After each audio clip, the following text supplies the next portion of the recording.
broadcasting from an undisclosed location, from a secret hunting spot known only to him, and the guy who told him about it, and possibly the guy who told him. It's a show all about hunting in New Zealand and around the globe.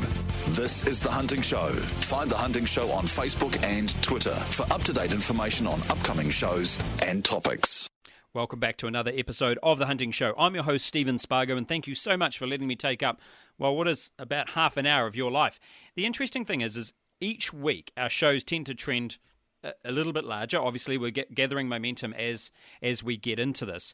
But one thing I'm noticing is that the speed of which you guys tune in depends often on what the show topic is. And the show we did last week with Josh James, the Kiwi Bushman, and if you missed out on that, please go back and have a listen to it in archive, was one of our fastest trending shows ever. I've said this a couple of times as well, but this one really was quite surprising. Most of you actually I got sent a number of emails with things like, thank you so much for interviewing him, he should have his own TV show, great interview, good yarn, thank you very much. And it seems like Mr. Josh James has a large number of fans. And good news, guys, it looks like Josh may have secured some sort of TV rights and has a show, whether that be online or with one of the networks coming up. If you'd like to follow what Josh is up to, all you need to do is search Josh James, Kiwi Bushman on Facebook, and you should find his page on there. I do get a lot of email from overseas, and I suppose being an online format, this means that people can listen anywhere in the world. But one that I quite enjoyed getting was from a man called Alan Johnson in the UK. He's a knife maker, and he sent me a link to his Facebook page, and I will put a link to that up on the comment section of this podcast for you to have a look at. But one thing he did mention that he's a scout leader over there as well, and I'd like to say a big kia ora, I suppose. Is that what I need to say? To Alan Johnson in the UK, great to hear from you, and keep up the good work with that great organisation that is scouting. Another Facebook page that I've been following is Sika Hunters New Zealand, and being that I am right in the middle of Sika country, and to be honest am not a great Sika deer hunter, I decided I'd better get in touch with these guys and get some real advice. So joined by phone, I have Jamie Fairbairn on the end of the line, and Jamie, you're the creator of Sika Hunters New Zealand's Facebook page. How's it going? Good, mate. How's things? Oh, damn near dangerous, actually. Hey, Jamie, tell us a little bit about yourself and your background. Well, from a young age, I've had family relations in Taupo, and they've all had farms. But basically, when I was little on school holidays, I used to go down there and hang out with the uncle and go down around and do the lambing beats. And there was always pigs and deer around. So whether they scared me more than interested me, I'm not totally sure. But they soon got me into the deer stalking side of things and a fair bit of pig hunting, and just learnt off them and got interested and got hooked like we all do, and just melted into it and can't get away from it. Isn't it interesting? That's something we hear time and time again. Guys that get into this when they're young just stay with it. It's in their blood all of a sudden. Yeah, and once it's in there, I don't think anyone can get it out. You know, something's got to seriously change for them to get rid of it. But it's in my blood, and hopefully it's going to be in my young fella's blood. And through that, I've got so many guys into hunting just by being passionate about it and passing on the trait as such. So, Jamie, clearly Sika hunting is one of your great passions. Why is it that Sika particularly attract you?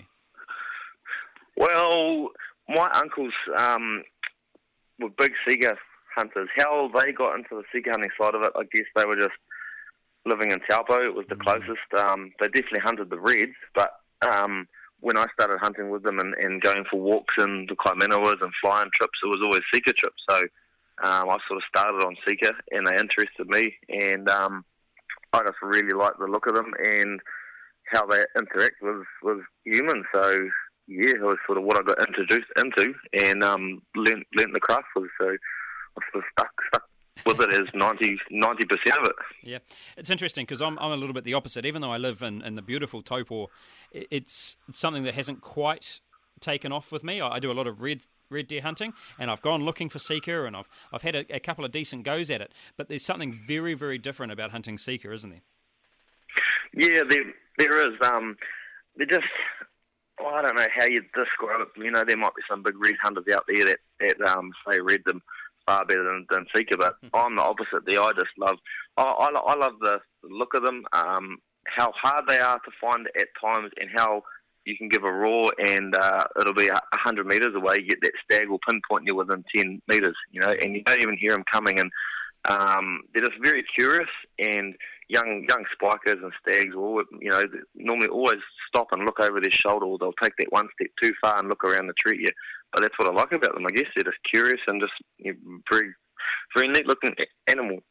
Can you tell us a little bit about how you hunt Sika versus, say, reds or any of the other species out there? I would say maybe a little bit slower compared to other guys. Say I take a red hunter hunting with me and he hasn't hunted Sika before, I'll see they lift their hands a lot more with movement. They'll walk through the bush that little bit faster. Yeah.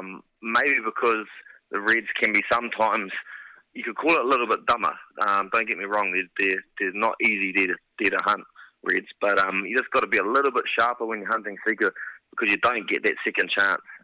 Sometimes you do. There's always little things like that, but you just got to go a little bit slower. Stop all your hand movements and 3 or 4 steps, and then have a listen, and 3 or 4 steps, and you just got to take it easy and take it slow, and you start seeing. So tell me a little bit about stalking Sika rather than seeing them out in the open. Do you normally see them out in the open a bit more, or are they something you really need to get in the bush and stalk? You can do both. You can hunt them in the tops, or if you've got access to the back of farms that go into the back of kaimenos, kawekas. I do 99% of my hunting in the bush, and it's just getting into a spot and knowing it, which could take 2 to 3 years to get to know the spot, know where the actual deer are living is a big thing too, and then start concentrating on those areas, what times of day, and getting into the sign, and then slowing right down. Some people say a metre a minute if you're in the fresh sign, but you just got to go slow as possible and just keep your eyes peeled, and it's just a concentration thing. You just got to take your time. Can you tell me some of those techniques that you're using when hunting Sika? Yeah, well, it's a bit of an art that gets taught to you by a few other people, and it's you accumulate different ideas from people, and that's what I like about, say, the Sika page or hunting forums or listening to other people, is that people will tell you different things, and you can say, yeah, well, I actually like that idea, or no, I don't, and you can try different things. So I've always been one to keep my hand movement to a minimum, keep as quiet as I can while I'm walking. Obviously hunt into the wind, as we all do, but just going nice and slow, keeping quiet and listening, because you can hear them coming at times too. But there's so many different little tricks, it's hard to pinpoint one, but if I was to say something, just go nice and slow and quiet and take your time. And correct me if I'm wrong, but Sika often double back on you, don't they? They can do. I wouldn't say, it depends on the hunter. I can't say I've been walking along and spooked a stag and then seen them come up behind me again. But during the roar, they can come around in front of you. Right. Then they'll come up and try and cut your wind, which people can call backing up on you, coming around the back. Yeah. So, in the likes of that situation, you have to back yourself up to a bit of thick scrub that they can't come around behind you.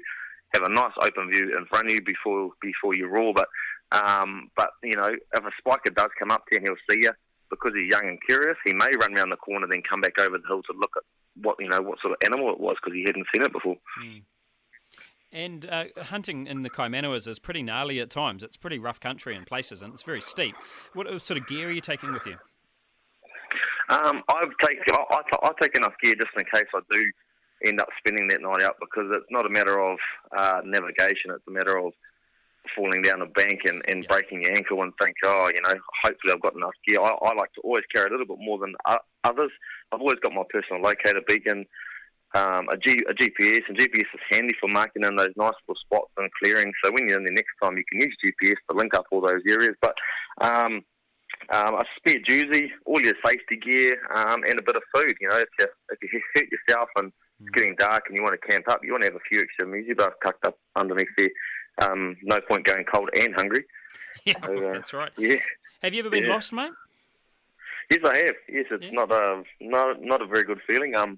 But I got out the next morning, which was cool. I kind of knew where I was, so I don't know whether you'd call it totally lost, but just ran out of time, and we're in a really steep place, and ended up starting to climb down the creek and, passing rifles over little waterfalls. And I thought, no, this is a stupid idea. So we canned it, slept the night out. So, but it's not a very nice feeling at all. It's interesting. I've heard that often that night out, you wake up the next morning refreshed and you kind of find it's just so much easier to get out. You've lost that panic. You've got time on your side, and your head's clearer. Did you find that? Yeah, I could say the head was a bit clearer. The panic had sort of stopped, but the main thing is to try and keep that panic away and just keep calm and think, well, I know where I am. It depends on the situation. If you're totally lost and you've been going for a day or so, it'll be hard not to get things coming into your head. But if you know you're in the general area, what way the sun comes up and it sets, roughly which way east is and stuff like that, just take your time. Hopefully you've got enough food on you, and you're going to come across some water. Just take your time and get out. But depends who you got with you. If you got someone with you and they're stressing out, well, it doesn't help things. No. Yeah, so. One thing I asked this of a few people, but do you think that modern technology is dumbing down our sport? Yeah, kind of. I see a lot of young guys just racing into it and getting out there, which is cool. If I had GPSs and Google Earth 15, 20 years ago, I would have been racing into it and probably jumping into the deep end a little bit more than I did. I was quite cautious at the start, just having a compass and cut my teeth down Kimmich Road, just doing half-day loops and getting back well before dark, and then just going a bit broader in my search for Sika and wider, and then, I started coming back an hour after dark or something like that, just after I got the confidence. But with GPSs, a lot of guys just race out there, and then what happens if you lose your GPS or it stops working? Not a lot of them have the pure bush skills that the older guys have. Yeah, I was talking about this with Pete Salter, the bushman from down in the west coast there, and he seems to think that we're losing our instinct. I wouldn't say we're losing our instinct. I think that might not be quite quoting him correctly, but yeah, that's what he implied. Yeah, I think some of the older guys and just need to take these young guys inside and just make sure they know map and compass. Map and compass isn't hard, and if they have a fair idea how to do it and what the boundaries are, no matter where you are in New Zealand, you can say, hey, there's a big river there. If I head that way too far, I'm going to hit that, or there's farmland to my right. If you know the rough outline of the area, you're going to feel a lot better about it. And if your GPS, something does happen to it, your batteries run flat, and you don't have spare batteries, you're going to be able to get out. It might just take you another half a day longer. Yeah, I've always found that where I often hunt, which is in the Puiora forest, there's roads bifurcating that entire forest, and there's also a lake if you go in a certain direction for long enough. So you take a bearing at least at that, and you put that into the back of your mind. If you go on that bearing long enough, you're going to get that road, and it might take you that extra bit of time, but you haven't just wandered around aimlessly for hours and hours and got yourself tired. Exactly. What I do when I take young guys out, or guys that have come with me and don't have a lot of experience, I'm finding quite a few guys in the building industry I come across really wanting to get into hunting but don't know much about it. So I take them along, and every half an hour to say, hey, where's camp? Or where's the truck? And most guys have got quite a good inbuilt compass, and they'll look up at the sun and think, well, come up over here. And if you keep drumming that into guys, you get that, like I say, that little inbuilt compass. And now most times when I walk in the bush, I can be walking along and I'll think, right, I'm heading back to camp, and I'll know within, a rough area where camp is, and I'll start heading that way, where some guys don't. But if you just keep thinking about it, I think it's something to build on, and it definitely helps. So you've been hunting Sika for how many years now? Since I was about 14, so yeah, coming up 20 years. I was going to say coming up, 10 years? No way. Yeah. So you've been hunting them for a long time. You must have a couple of good stories in your bank, eh? I've got many good stories about the Sika. The best ones are normally over a couple of beers and they're hard luck stories. As we all had, the big stag that got away, and it depends how many beers you had to how big the stag is. But there's been some good stories, some really good times, and I try and tell those through a few stories I write for the Outdoor magazine, and just get them across in a way that I'm trying to push Sika hunting out there a bit, but not in a way that you put people off, hopefully. Trying to get a few hints and tips out without being the guy that's trying to tell you how to do it, and this is the only way to do it. So give us one of these great stories. Well, there was one hard luck story I can always relate back to. We were sitting on these big clearings. I think it was late April, and there's myself and Jed sitting there, and we've been sitting there for about 2 hours looking across some nice tuffik into some manuka tongues that were coming down out of the bush. And we'd seen a lot of deer there over the last few years. And so we sitting there, it was about, 5:30, right on dark, pretty much grey dark, and I was just putting my stuff back into my bag in front of me, and I looked up down to my left, and there's a stag coming out of a manuka gut out into the tea tree, and he was about 300 metres away, I'd say, and I could see by his tops he was a ripper. So I didn't say anything to Jed. I just picked up my rifle and just bolted, and I knew I didn't have much time. I got all the way down there, turned around, and here's Jed behind me. He clicked on to what was going on. And we got all the way down there, and I look across, and I could see the edge of the manuka, and I could see a bit of tussock and a bit of a black blob there. And so I gave a roar, and the Sika just answered straight away, and then another Sika stag answered up behind it in the manuka as well. And we had 2 or 3 minutes of roaring match, and I could see this black blob moving, but I just couldn't bring myself to shoot the black blob, even though I knew it was a stag. I knew no one was there, but I hadn't identified it as a deer. And but I know the stag was a ripper, and I went back there for the next 2 mornings and nights while I had a chance, and sat there for 2 or 3 hours, and I never saw him again. So it's the one that got away? The one that got away, and I can still close my eyes now and see him walking out of the manuka gut with his head swaying side to side like the big old boys do, but I've got many of those stories. One thing about Sika hunting, we remember we have quite a large international audience. I don't think many people appreciate. We have all year round Sika hunting on public land just outside of Taupō there, particularly in the Kaimanawas, and that's pretty special. Do you think that at all is at risk with certain, or particularly some of the new technologies that are coming out that are potentially going to get rid of all these invasive species? And we're not going to go down the 1080 path at all in this interview, but do you think our hunting or our sport is at all in jeopardy? Not right now. I think there is a lot of technology that's coming out that is helping the hunter get along, and maybe helps the hunter pick up more deer, which is obviously affecting the herd a bit. But I think, our Sika numbers are at a really good state.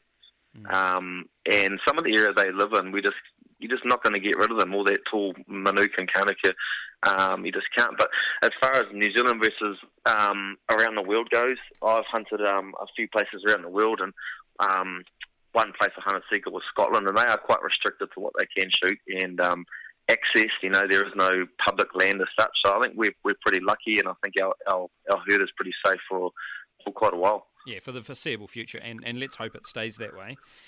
Yeah, exactly. You've written for NZ Outdoor magazine. In fact, that's how we came across each other online. Do you find you get a lot of feedback about the articles that you write? Not a lot of feed. Deborah and Eric, who own the Outdoor magazine, have told me they get a few emails about different things, and I do get a little bit of feedback through the Facebook page. Sometimes they say no feedback is good feedback, rather than people telling me off and writing the wrong things. But I just try and use the Sika Hunters New Zealand Facebook page as a bit of an engine to run the articles. I love writing for the New Zealand Outdoor magazine, love writing about Sika, and just love talking about it and seeing photos. Tell us about the best stag you ever got, whether that be in weight or Douglas score. Well, tell us all about that. Best stag I ever got was when was that? That was 1999. It was in June. It was in late June. And I was with one of my uncles, and we'd gone on for, I think it was roughly about a week's trip. And what made it was the day before we'd come across quite a good stag. He would have been 150-odd Douglas score, and I was umming and ahhing and thinking, I'm never going to get the big one if I shoot this. And the uncle said, well, let's just leave it for another day, boys. So, okay, we did, and I ended up getting some film with it and a few photos. The very next day, we walked across over into a nice creek, and we're looking across above the manuka height into the big bush, and here's this big stag feeding side on. We knew it was long, and my uncle was down to the right. I said, there's a nice stag, and he could see it, and he goes, shoot it. It's a bloody ripper. And I was looking at it, and then it turned its head, and then the safety come off, and there's a shot fire. I didn't realise how big it was because I had the wrong angle on him, but he was a very nice head, and we were back at camp by 8:30 in the morning. So I think it was just a combination of a couple of hunts and being with my uncle who had taught me how to hunt. And yeah, still my best stag to date, just over 170. 170 on the Douglas. Well done. And gee, no, definitely a respectable score. And do you still, are we seeing more of those high scores around? Is the bloodline getting better, or is it getting worse? I don't know a better way to put that. I don't know if exactly the bloodline's getting better. I think that people know where to go get those big boys. They know where to target the grass. Maybe, the superphosphate and fertilisers they put on areas. And I think people are just more knowledgeable now. They know where to target the bigger stags. They focus on those areas. And yeah, they just put time into those areas where that produce good header time after time. And it's understandable. There's meat hunters and there's trophy hunters. Everyone likes meat, and some guys like a bit of bone that comes with it too. But I think our antlers are as good as they ever been. And if you have a look at the Sika show, where we were lucky to get one over 200, we're getting, 2, 3, and sometimes 4 or 5 over 200. So I think, that relates back to our stocks. I think our stocks are as good as they've ever been. Give us a couple of bits of advice for, say, young fella or middle-aged guy that maybe either is already a hunter but wants to get into a little bit of Sika hunting, or actually hasn't done a lot of hunting at all and wants to, or none maybe, and wants to get into the sport. I would say get into hunting and don't hold back. Find a mate, and you'll find confidence within a mate. Go out and if you both don't own anything, start off with trying to get your rifle, or a good way to do it would be to get a bit of safety kit, GPS and a PRB, and get out in the bush together and start learning it together, or try and attach yourself to a group like NZBA, New Zealand Best Augers Association. Learn a whole lot of those things and learn the bushcraft, because it's about feeling safe out in the bush will give you confidence to explore. But when you first start hunting Sika, with the internet these days, read up on the internet. You'll get so much info off there. Like I said, you take the good with the bad. Some people will drum one thing and you won't like it. So, you take people's opinions and get out there and just spend time. And you're not going to knock them over every time. Like, I don't go out and shoot every time I go out, but that's why it's called hunting, not shooting. And just spend some time out there focusing on the area. Get to know your area. Once you know your area, like I said, you know where the animals are, what sort of numbers are in there, and you'll start picking them up, and it'll just click. And you'll forget about all those hard yards and almost tease your head. Yeah, well, exactly. And I think Sika particularly been elusive. Guys go out for a couple of years and see nothing, and they get a little bit disheartened, eh? They do.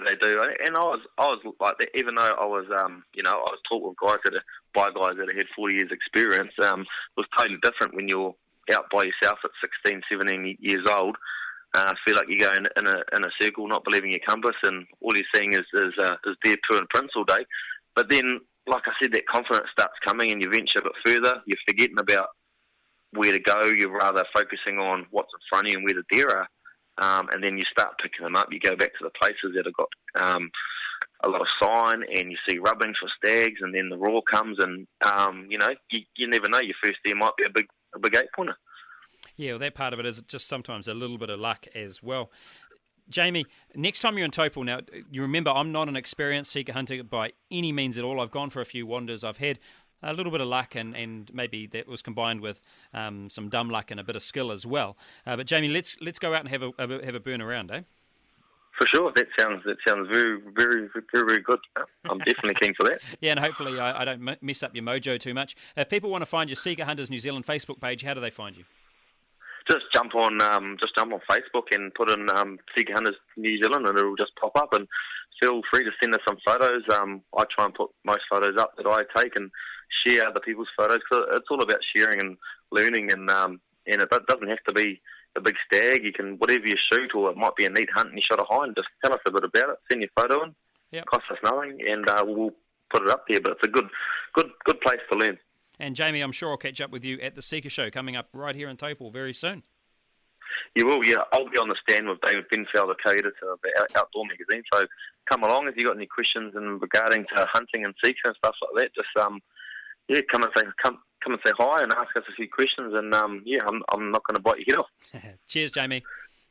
No worries, mate. Cheers for the call. Just a reminder, check out our website periodically, www.thehuntingshow.co.nz, or Google us, The Hunting Show, and have a look because we are giving away stuff from time to time. And generally it's on our website. Occasionally we're doing it on Facebook as well, but you could win some great free stuff thanks to our awesome sponsors and guys who are giving it to us in kind. We have some really awesome prizes coming up in the next few months, so definitely worth following. And some of those competitions will be online only. I won't be talking about them on the show. Just depends on what arrangement I have with each individual supplier. Guys, be safe out there. Good hunting.